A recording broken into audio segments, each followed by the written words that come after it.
La particularité de notre initiative réside dans le traitement du sol à base de matières organiques. Des matières qui sont déjà en possession des bénéficiaires, les déchets organiques ménagères convertis en compost, ainsi que les déjections animales en amendement. Cette technique nous permet de réduire la pollution du sol et de l'air, tout en facilitant la gestion des déchets. Ce projet a pour but d'améliorer plusieurs sphères telles l'écologie, l'économie ménagère et la santé publique. Bien qu'il nécessite un investissement en temps important au début du processus, une fois que le terre est bien alimentée, ces temps diminuent rapidement. De plus, produire son propre fertilisant ne demande pas d'acheter d'autres produits.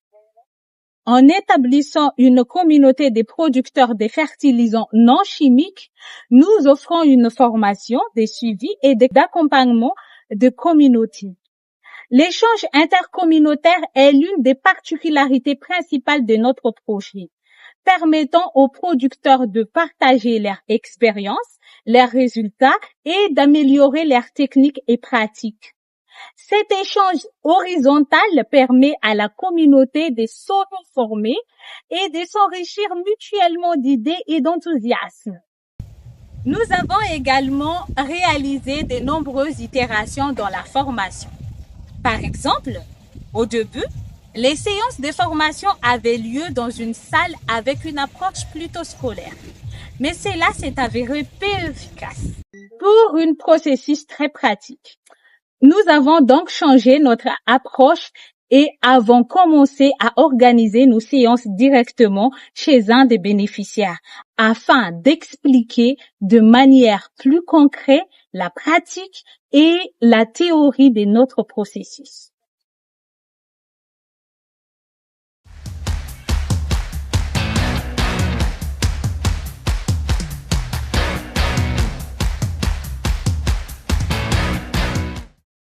Afin de pérenniser notre projet de traitement du sol, d'abord, nous avons mis en place un comité d'engagement communautaire mené par les bénéficiaires. Ces comités consistent à organiser des séances de partage d'expériences sur le pratique du traitement du sol une fois par mois au lieu d'une formation continue. Afin que les bénéficiaires puissent améliorer leurs techniques en s'entraidant et de pouvoir être une preuve vivante de l'efficacité de la technique pour faire des taches d'huile dans leur communauté. Cette technique vise également à autonomiser les bénéficiaires afin d'assurer la continuité de sa pratique sans notre présence. En complément de notre technique de traitement du sol, la rotation des cultures n'était pas une option viable pour notre bénéficiaire en raison de leurs moyens de subsistance. Nous les avons donc orientés vers l'association des cultures qui consiste à cultiver simultanément plusieurs espèces végétales sur une même parcelle. Cette approche permet de maintenir la structure et la santé du sol sur le long terme.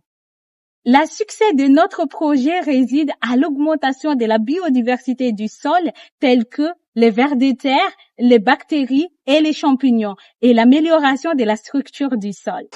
Puis, une reconstitution d'une communauté résiliente par leur indépendance aux engrais chimiques, leur cohésion sociale par leur partage d'expériences et la réduction des déchets éparpillés.